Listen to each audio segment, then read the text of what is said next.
Hola, bienvenidos a un nuevo capítulo de este programa de Por Vida, ese programa de WADA Media, en el cual queremos incidir en que el fútbol va más allá de los partidos de cada domingo, va más allá de los resultados de cada domingo, porque el fútbol es mucho más, es una forma de vida y poco a poco queremos conocer esos aspectos no tan conocidos de este deporte y lo hacemos de la mano del club más puntero en nuestra provincia, el Club Deportivo Guadalajara.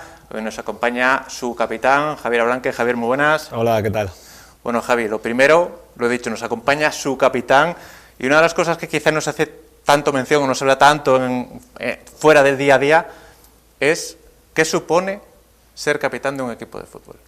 Porque lógicamente todos decimos el sorteo, reclamar al árbitro, pero supongo que hay mucho más, ¿no? Claro, no solo llevar el brazalete, al final detrás de llevar el brazalete hay muchas cosas, ¿no?, que a lo mejor la gente desconoce, como por ejemplo problemas del día a día que tienes que solucionar o problemas con el club que te toca ir a hablar con los directivos, con el presidente, o incluso algún problema personal con algún compañero que al final, pues bueno, creo que tú como capitán tienes que estar atento a ellos e intentar ayudarles en lo que puedas. Muchas veces no puedes, pero por lo menos intentar escucharles y ayudarles.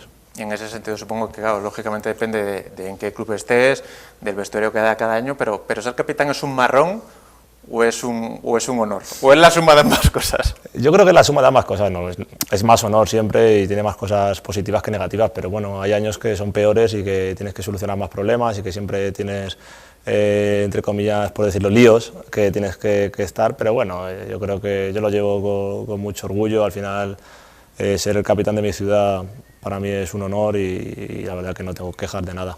Y en ese sentido, ya no por tu experiencia como capitán, sino a lo largo de tu carrera como futbolista, ¿crees que existe un perfil de jugador?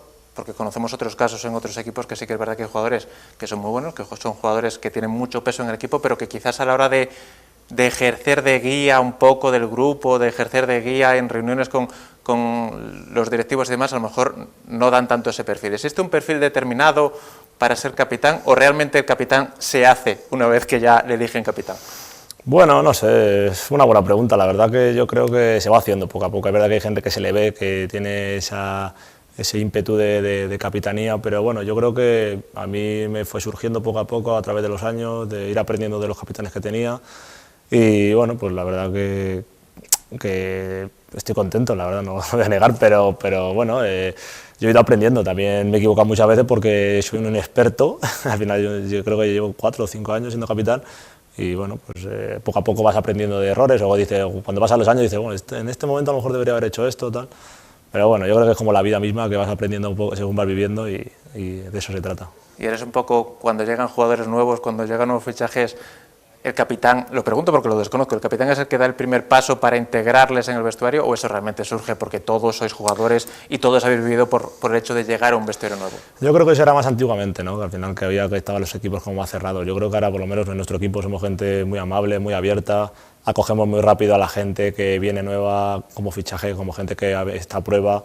Somos, creo, un equipo que somos muy acogedor, que todo el mundo es muy amable, que es verdad que a lo mejor en algún momento pues el capitán es el que le tiene que empujar en el primer momento a presentarse, bueno, pues a gastarle alguna broma, pero creo que en general nuestro equipo somos todos muy parecidos y de hecho yo pienso que es que ninguno sobresale, nadie como dijéramos, tiene una punta más alta que otro. Al final todos somos capitanes, creo, todos nos comportamos bien y eso yo creo que es lo que más me tranquiliza, que al final todos somos iguales, que es lo que a mí me gustaría y que fuera siempre.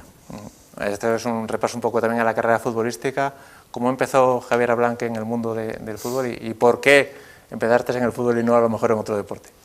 Pues nada, yo la verdad que estaba en mi colegio, que iba al Santa Ana y bueno, me gustaba el fútbol y me apuntaron allí a fútbol sala. Estuve un par de años allí y después nada, me llevaron al Alamín, a fútbol sala también, al Castrol, creo que se llamaba. Y estuve estos 3 o 4 años y nada. Después estuve en Guadalajara también, estuve ahí otros 6 años o así. Después estuve 2 años en el Colegio Salesianos y después volví a Guadalajara y ya otra vez allí hasta el primer equipo. Así que la verdad que yo nunca he probado otros deportes. Es verdad que siempre he sido una persona que me ha gustado mucho hacer deporte, que me gustaba mucho hacer educación física. Pero la verdad que yo creo que por lo que, como era el deporte rey, entre comillas, y todo el mundo en los recreos jugaba al fútbol, mis amigos jugaban al fútbol. Tampoco había muchas más opciones, ¿no? Claro, o juega al fútbol o juega al fútbol. Claro, y bueno, pues al final yo creo que me llevó por ahí y nada, muy contento la verdad, porque bueno, al final he llegado aquí, pero yo siempre se lo digo a a muchos padres cuando hablo con ellos me preguntan que por sus hijos y demás, y yo siempre soy partidario, que mi padre me decía que disfrutara, que es lo que he hecho toda la vida, disfrutar con mis compañeros. Cuando yo jugaba al fútbol con todos mis amigos, lo que son ahora, y yo la verdad que nunca pensaba que iba a llegar a entre comillas, vivir de esto, pero o sea, lo he hecho a través de disfrutar, y creo que no hay que obsesionarse como se obsesionan muchos padres de es que mi hijo es que no sé qué hacer, si llevarla a este sitio. No, tu hijo tiene que ser feliz, disfrutar, entrenar, y ya veremos dónde llega, pero yo creo que lo primordial es eso. Una curiosidad, juegas como mediocentro, como central principalmente. Cuando jugabas al fútbol sala, es verdad que siendo de iniciación a lo mejor no había tan definido el puesto, pero ¿eras cierre o eras pivote? Sí, era cierre. O sea, que te viene incluso heredado sí, del fútbol sala, ¿no? Sí, la verdad que, bueno, de hecho yo, he sido toda la vida medio centro, pero llegó Gonzalo y me dijo, no, tú vas a ser central. Y me probó 2 partidos y me dijo, tú de aquí ya no te mueves. ¿Y eso te gustó? La verdad que cuando me lo dijo dije, bueno, vamos a ver qué pasa, ¿no? Porque me acuerdo que jugábamos un amistoso contra el Talavera de primera red, en el Escartín, en un parón invernal, y me dijo, te voy a probar de central, a ver qué tal vas, porque te quiero dejar ahí, creo que tienes cualidades. Y bueno, yo me vi y dije, bueno, no sé, llevo 10 años jugando a medio centro, ya veremos. Y la verdad es que muy contento, la verdad que muy agradecido a Gonzalo porque estoy muy a gusto ahí, me veo que tengo mucho potencial, y la verdad que bueno, pues se lo agradezco, porque a lo mejor tu entrenador no lo supo ver, o yo incluso tampoco lo he sabido ver porque tampoco me lo hubiera imaginado. Era como una posición secundaria. ¿Cómo cambia la forma de vivir un partido jugando de central o jugando a medio centro? Porque evidentemente es muy diferente tener que ser el eje de todo el equipo que tener que ser el eje de la defensa. Hombre, yo creo que cambia mucho. Al final, ser defensa siempre son jugadas finales, que si no aciertas, el delantero tiene muchas posibilidades de tirar a puerta y meterte un gol. Cuando estás de medio centro creo que es todo más corrido, y bueno, son jugadas más que no son tan determinantes, ¿no?, como siendo central. Y bueno, creo que tienes más peso y más responsabilidad siendo central que medio centro. Hablando de jugadas de recorrido, te lo pensaba preguntar más adelante, pero me acabo de acordar al decir más recorrido. Una jugada que yo creo que te va a marcar toda tu carrera, ese gol contra el Cacereño, cuando la coges en la defensa, te cruzas todo el campo y metes el gol a lo Maradona. ¿Qué supone ese gol para ti? O a lo mejor se da mucho bombo desde fuera y tú realmente pues es un gol más, qué alegría, qué bien, pero tampoco... No, la verdad que yo en el momento tampoco lo veía tan... Metí un gol, bueno, pues ya está, ¿no? En plan, pero después, según fue el bombo que se dio, ya viéndolo en vídeo, la verdad que joder, pues para mí, fíjate, es más un premio hacia mí, hacia mi persona, de que yo al final soy una persona que me cuido mucho, que trabajo mucho en el gimnasio, que me intento cuidar, y siempre me lo dice la gente como que tengo buen físico. Entonces, bueno, creo que ese gol refleja un poco todo lo que soy yo, que es pues, fuerza, velocidad, ímpetu. Y bueno, pues la verdad que me siento muy orgulloso, y la verdad que toda la vida me voy a acordar de él. Se lo intentan enseñar a mis hijos de que tu padre metió este gol, porque no se lo creerán, pero la verdad que si me hubieran dicho que hace un par de años que iba a meter ese gol, diría que estaba loco. Antes te preguntaba si como capitán tenías que recibir a los jugadores que llegaban nuevos. Ahora te pregunto por cuando tú entraste por primera vez en el vestuario del primer equipo del Depor, creo que fue en la pretemporada 2014, ¿qué se siente cuando de pronto entras que es verdad que volvemos al mismo, eres un jugador, realmente a lo mejor desde fuera pensamos que es más mito, tiene más historia que la que realmente tiene, pero cuando por primera vez entras al vestuario de un primer equipo, entras acobardado, entras ilusionado, entras con una mezcla de nervios, entras con un día más? Yo creo que depende todo de la plantilla que te encuentres y el equipo de personas que te encuentres. Yo cuando entré en el 2014 entré ilusionado, pero también acobardado. Lógicamente era mi primer año senior y bueno, pues yo iba allí a ver qué pasaba, ¿no? Y ese año pues jope, tenía un equipo que querían ascender a segunda división, venía Ricky de primera división, otro Miguel de segunda, pues gente mayor. Al final yo tenía 18 años y la gente allí estaba rondando la media a los 28, 29. Hay una diferencia de edad, de conversación, de mil cosas que tú ni siquiera estás en esa rueda de conversación porque tienen otras vivencias. Pero bueno, yo soy una persona siempre que era muy amable. Ricky, la verdad que se sentaba al lado mío y siempre me tendía la mano y me llevaba a todos los lados, me integraba. Y bueno, la verdad que sí, yo siempre estoy muy agradecido de que en ese momento él pues siempre estuviera pendiente mía, porque para mí al final yo era, entre comillas, vergonzoso en algunos momentos, y él siempre como que me hacía alguna rabieta o broma, porque él siempre venía como en traje, en camisa, y yo siempre iba en chándal, y me decía, yo no entiendo cómo puedo venir en chándal todos los días y yo en camisa y americana, tienes que cambiar, me decía. Y le decía, bueno, Ricky, es que tú tienes 3 millones en el banco y yo vivo con mis padres todavía, ¿sabes? Es un matiz importante. Claro, yo tenía 17, 18 años, entonces bueno, siempre lo recordaré con mucho cariño. Aprendí mucho ese año, la verdad, y bueno, pues la verdad que me agradecido a todo el mundo que me ayudó. En tu etapa de futbolista has pasado por infinidad de entrenadores, pero decía justo antes de comenzar la entrevista que quería preguntarte por 2 personalidades sobre el papel muy fuertes, David Vidal y el Mono Montoya. No sé si influye el hecho de que un entrenador tenga tanta aura, tenga tanta fama alrededor a la hora de trabajar con él. O sea, no es por establecer comparaciones, pero Gonzalo Onega es un recién llegado, es igual de buen entrenador o mejor que los demás, pero es verdad que todo el ruido que hay alrededor de David Vidal era brutal, y también del Mono Montoya. ¿Cómo es trabajar con personalidades tan fuertes? Bueno, para mí la verdad, David Vidal, yo cuando llega me dicen que van a firmar a David Vidal y yo no sabía ni quién era. O sea, ¿en serio? Yo no lo sabía. Yo pues fui a entrar, ya cuando estuve en primera hace muchos años. Eres joven. Claro, yo era joven y ya cuando me dice mi padre, sí, David Vidal, Logroñés, tal, y yo, joder. Y pues no sé, y ya fui allí, claro, y terminamos el entrenamiento y veo que hay 6 o 7 cámaras de la Sexta de Televisión Española, digo, aquí nunca ha venido nadie de Televisión Española. Aquí, ¿Ha muerto alguien? Claro, digo, David es conocido, y la verdad que David Vidal era una persona muy cercana al grupo, yo creo que era un muy buen gestor de grupo y pues, en mí confío mucho, la verdad. Yo tenía 17, 18 años, me ponía a todos los partidos, me daba muchos consejos. Y la verdad que me llevo muy buenos recuerdos de él, ¿no? Porque se nota que fue un entrenador de época, que marcó una época, y sobre todo que era muy curioso, como se ha visto siempre, por sus comentarios, sus ruedas de prensa, y la verdad que aprendí mucho. Y de Mono Montoya, en cambio, yo creo que David Vidal tenía más repercusión, ¿no? En España. Mono Montoya al final también era un mito, como dijéramos, pero bueno, Mono Montoya vino en una época que justo salimos a competir una semana antes o 2 de empezar la liga, como que todo muy rápido, muy precipitado, yo creo que no dio tiempo a trabajar. Fíjate, teníamos al Mono Montoya entrenador y de preparador físico al Dibu, que venía del Chelsea. Porque es que te quiero decir que la gente no se da cuenta, la gente que ha pasado por aquí, pero es que venía del Chelsea, de estar también entrenando en la selección argentina con Leo Messi, o sea que era un cuerpo técnico muy potente. Y bueno, pues al final no le salieron las cosas y vino Gonzalo. Me acuerdo que al quinta jornada firmaron a Gonzalo. Y bueno, ahí empezó ya una época, ¿no? Porque ya llevamos con Gonzalo 4 años o 3 y medio creo que llevo con él, y bueno, muy contento. Hablando de experiencias, tú básicamente has desarrollado tu carrera aquí, pero también saliste fuera, Alcorcón, Jerez de los Caballeros. ¿Cómo es estar lejos de casa, jugar lejos de casa? Sois futbolistas profesionales, pero ¿cómo se lleva esa experiencia, esa sensación?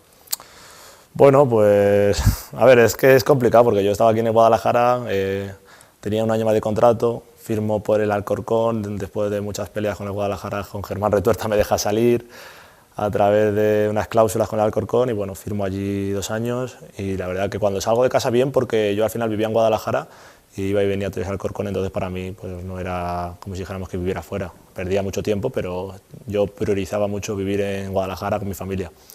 Una vez que termina el año de Alcorcón ya me tengo que buscar la vida, y bueno, pues me voy a Jerez, y la verdad que ahí sí que noto el cambio de vivir fuera, y para mí sí que, yo siempre se lo digo a la gente que viene aquí, digo, yo os admiro porque a mí me costó y estuve, fíjate, medio año y después vine a Guadalajara, pero para mí era estar fuera de Guadalajara, yo soy una persona que prioriza mucho mi familia, mis amigos, mi novia. O sea, para mí vivir en la ciudad me gusta mucho, me da mucho, y cuando me fui dije, joder, pues no lo valoraba tanto, pero cuando me fui lo valoré de verdad. Dije, joder, al final a mí esto no me gusta estar tan lejos aunque fue muy bonito el fútbol y todo lo que digan, pero vivir fuera es complicado, y la gente que viene de fuera, al Guadalajara o en otros clubes, hay que valorarlo, porque viene con, entre comillas, una mano delante y otra detrás, con su novia o solos o con compañeros. Es una apuesta que hacen. Es una apuesta que hacen, la gente muchas veces no se da cuenta, que no, es que cobra, que no sé qué, bueno, sí, ya, pero que se viene aquí, a lo mejor tú no te irías, ¿sabes? Es muy complicado, deja a su familia, deja a sus abuelos, a todo el mundo, y bueno, yo la verdad que si puedo, intentaré siempre estar cerca de Guadalajara, porque yo lo priorizo mucho, la verdad. Hablar de estar cerca de tu gente, del apoyo de la gente. Te iba a preguntar también por otras experiencias que sufrimos todos, pero también el mundo del fútbol. La pandemia afectó a todo el mundo, pero el Depor ese año tuvo un muy buen año, se mete en los playoffs, pero son playoffs en terreno neutral, a un partido, sin afición. ¿Eso cómo se lleva para un jugador que siempre está acostumbrado a tener la afición o en contra porque juegas fuera o a favor porque estás en casa? Pues yo la verdad que ahora lo recuerdo como una película, la verdad, porque yo me acuerdo que... Fíjate, ¿Crees que no ha pasado, no? Que te lo sí, totalmente. Cuando hablamos de la pandemia me acuerdo de cuando íbamos a comprar con mascarillas, para mí, no sé, es la leche. Pero bueno, yo creo que en el tema futbolístico, el hecho de, me acuerdo que hubo un parón, hicimos una pretemporada en junio, julio, para jugar solo 2 partidos de playoff eran. Es que era una locura lo que se había formado. Y sin nadie, gente haciendo PCRs cada semana. O sea, era un nivel que decíamos, madre mía. Y fuimos al Alcázar, me acuerdo, y sin nadie, sin público, en un hotel, sin nadie. O sea, fue de película y bueno, ganamos al Quintanar. Y después la final contra el Socuellamos, que a ellos le valían el empate, pues bueno, empataron a 0 y ganaron.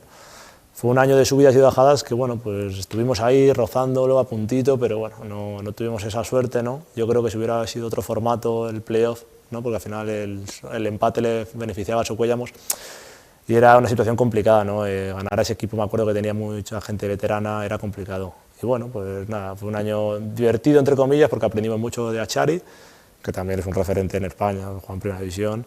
Pero bueno, creo que nos sirvió, yo creo, para coger impulso, como el club, era el primer año que estaba Néstor, casi, o sea, creo que fue como el inicio de empezar algo bonito y de sentar unas bases. Y aunque suena un poco a lo mejor ridículo, pero casi mejor no haber ascendido entonces y poder haber ascendido en Tarancón, que aunque fue fuera de casa, eso parecía el Pedro Escartín.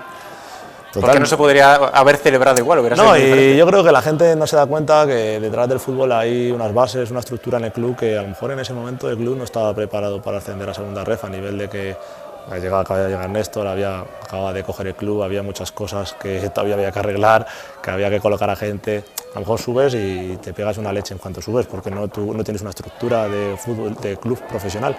En el momento que subimos en Tarancón yo creo que había unas bases asentadas, una estructura, una estabilidad y bueno, se vio allí que 1000 personas, que eso fue extraordinario, ¿no? Imagínate haber subido en Alcázar para la historia y sin nadie, la gente... Con los directivos y poco más. Claro, y en cambio en Tarancón 1000 personas allí, que eso fue una locura, los autobuses que fueron para allá, ver el estadio del Tarancón lleno de gente, o sea, para mí eso fue espectacular y yo creo que en ese momento volvió a vibrar el Depor que tiene que ser, el Depor de verdad, el Depor de esa afición ejemplar, que yo siempre lo digo, que el Depor tiene una afición que sabe comportarse en todos los lados, que es muy importante, que mucha gente no la tiene, y el Guadalajara la tiene, que convive con las otras aficiones, y lo que se vivió allí, yo creo que todo el mundo que lo vivió, la gente que incluso es jugadores que no están aquí, yo creo que siempre lo han hablado, espectacular, porque es que yo creo que no se va a vivir en otro lado, y encima hay que saber en qué categoría se vivió, que se vivió en tercera división.